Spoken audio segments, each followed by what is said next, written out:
우리가 지난 금요일부터 시편 78편을 보고 있습니다. 내일까지 시편 78편을 보게 될 것입니다. 시편 78편 가운데 오늘 우리에게 주시는 말씀에는 하나님의 변함없는 사랑이 나타나 있습니다. 하나님의 변함없는 사랑이라고 하는 것은 이스라엘의 모습과 상관없이 하나님이 이스라엘을 사랑하셨다라고 하는 것을 뜻합니다. 오늘 우리가 본문을 40절부터 바라보았는데요. 40절은 조금 부정적인 말로 시작하고 있습니다. 그들이 광야에서 그에게 반항하며 사막에서 그를 슬프시게 함이 몇 번인가 되어 있습니다. 여기서 그들은 광야에서 하나님께 반항했다라고 했으니 애굽 사람들이 아니라 이스라엘 사람들입니다.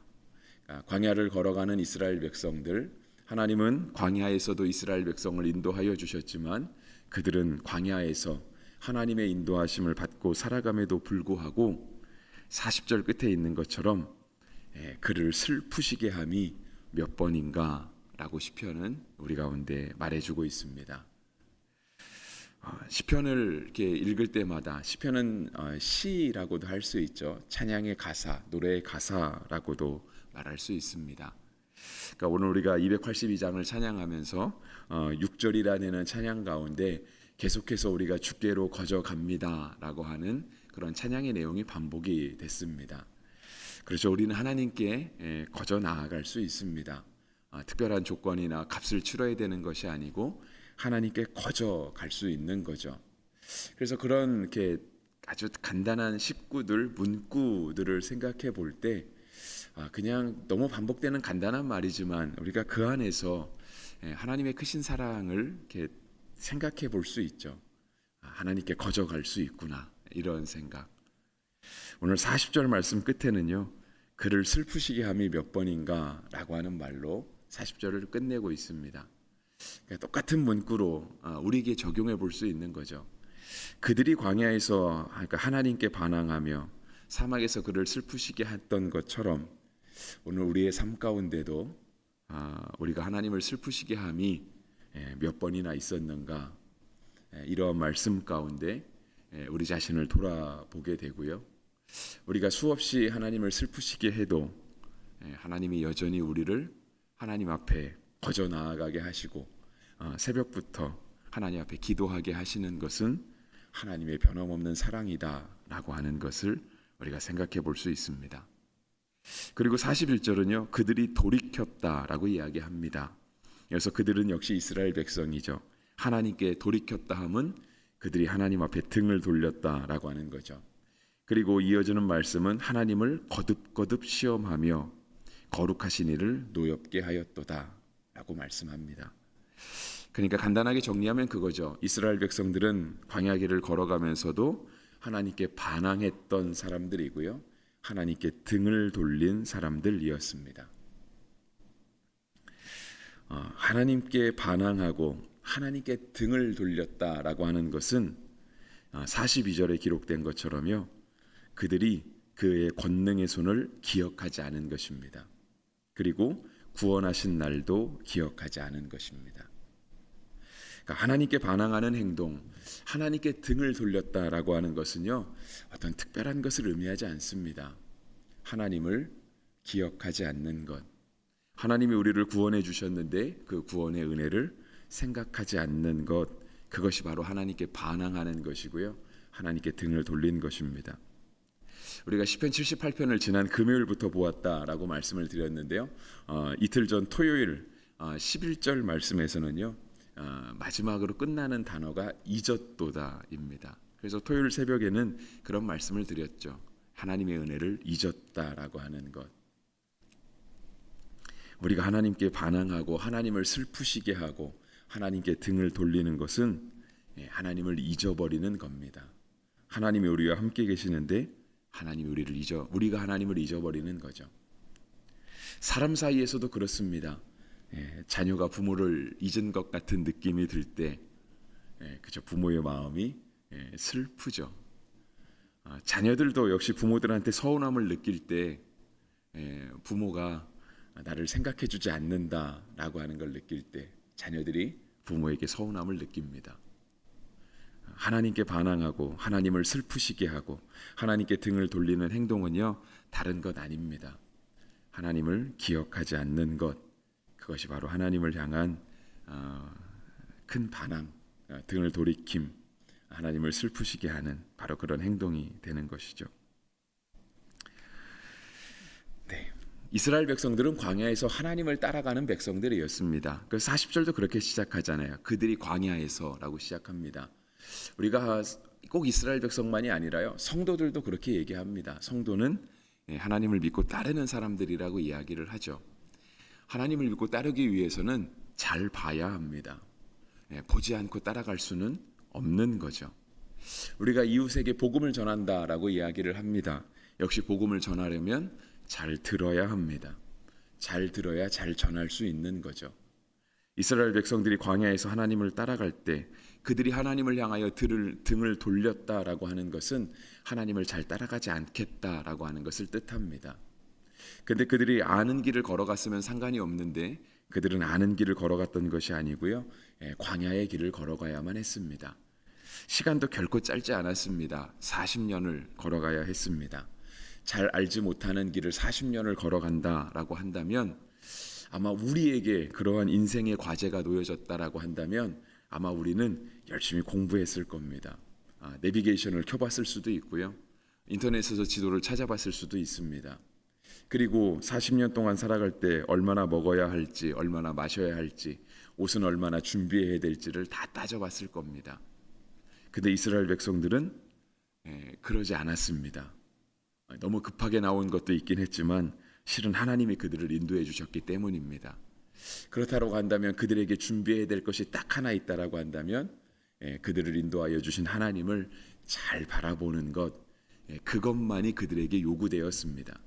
그들이 계획했던 광야길이 아니었기 때문에 하나님의 인도하심을 전적으로 따라가는 그 길이었기 때문에 그들에게 요구되는 것은 하나님을 잘 바라보는 것 한 가지였는데요, 그들은 하나님을 따르지 않았다, 하나님께 등을 돌렸다라고 이야기를 합니다.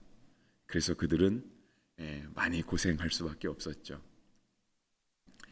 이어지는 시편 48편, 오늘 우리가 본 말씀에서는요, 이제 43절 그때에라고 시작합니다. 그때에 이스라엘 백성들이 하나님을 슬프시게 하던 그때에, 이스라엘 백성들이 하나님께 반항하며 등을 돌린 그때에 하나님이요, 하나님의 놀라운 일들을 계속해서 행하십니다.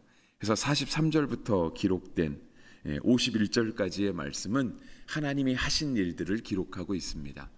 그런데 그렇게 하신 일들은요, 다 재앙에 관련된 얘기거든요. 근데 그 재앙에 관련된 이야기를 하나님께서 이스라엘에게 베푸신 게 아니라 애굽에게 베푸셨다라고 이야기를 합니다. 그래서 43절, 그때의 하나님이 애굽에서 그의 표적들을, 소환들에서 그의 징조들을 나타내사, 하나님께서 이스라엘 백성이 하나님께 등을 돌리고 하나님을 슬프시게 하는 그때에 그러한 이스라엘 백성들을 바라보시면서도 하나님이 애굽 백성을 향해서 하나님에 대한 그 징표와 징조들을 나타내고 계셨다라고 하는 겁니다. 구체적인 내용은 44절부터 등장합니다. 그들의 강과 시내를 피로 변하게 하시고요, 쇠파리 떼를 그들에게 보내셨다. 그 다음에 개구리를 보내셨다. 46절에는 그들의 토산물을 황충이 먹게 하셨다.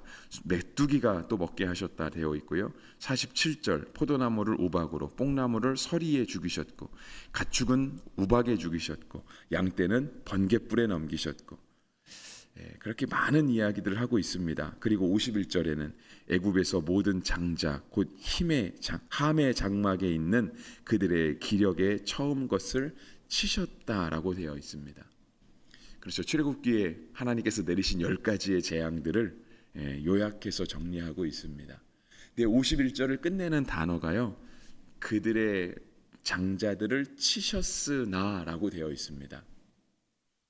반대 얘기를 하겠다 이거죠.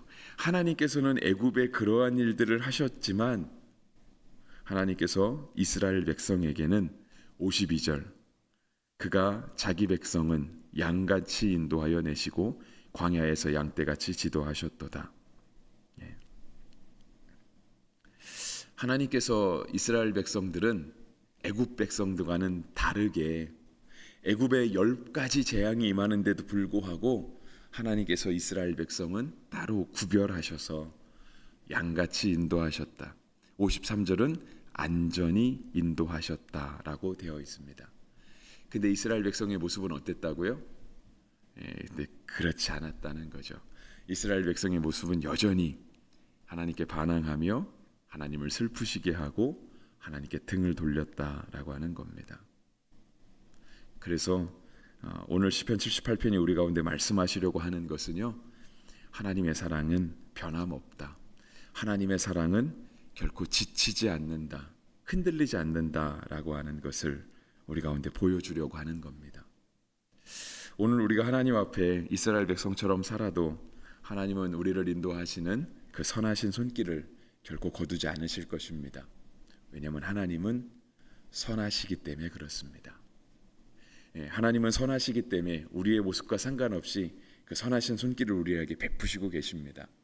만약에 하나님이 우리의 모습을 보시고 쟤네는 안 되겠다, 아무리 은혜를 베풀고 사랑을 베풀어야 쟤네는 희망이 없다, 아무런 기대가 없다라고 해서 하나님이 그 베푸신 손을 거두신다라고 한다면 우리가 하나님을 향해 선하신 하나님이라고 말하지 않겠죠, 그죠? 우리가 하나님께 거저갈 수 있다라고 말하지 않을 거예요. 하나님께 가기 위해서는 조건이 필요해요. 하나님께 가기 위해서는 무언가 우리가 해내야만 돼라고 하는 그런 부담감이 있겠지만 하나님은 우리를 향하신 그 사랑을 결코 포기하지 않으시고요, 그 사랑을 베푸심에 있어 지치지도 않으시고 하나님의 뻗으신 손을 결코 거두지도 아니하시는 크신 사랑의 하나님이십니다. 오늘도 우리가 하루를 살아갈 때 그 하나님의 손길을 경험하며 살아갈 수 있는 복된 하루가 되시기를 바랍니다. 또 우리가 하나님의 은혜를 받았다라고 한다면 우리도 이스라엘 백성들처럼 하나님을 슬프시게 하거나 등을 돌리거나 하나님께 반항하는 모습들은 내려놓을 수 있는 그런 신앙의 성숙함이 있게 되기도 간절히 바랍니다. 하나님은 늘 우리를 선하게 인도하여 주시며 설령 애굽 백성들, 그 이스라엘의 대적들은 재앙을 내리신다 할지라도 우리는 여전히 보호하시며, 오늘 55절까지 보았는데 55절 끝에 그렇게 적혀 있죠. 이스라엘 지파들이 그들의 장막에 살게 하셨도다. 장막에 살게 하셨다라는 뜻은 각자에게 주어진 삶을 평안히 살아가게 하셨다라고 하는 뜻이겠죠. 오늘 우리를 평안하게 살아가게 하시는 은혜를 누리시는 복된 하루 되시기를 간절히 바랍니다.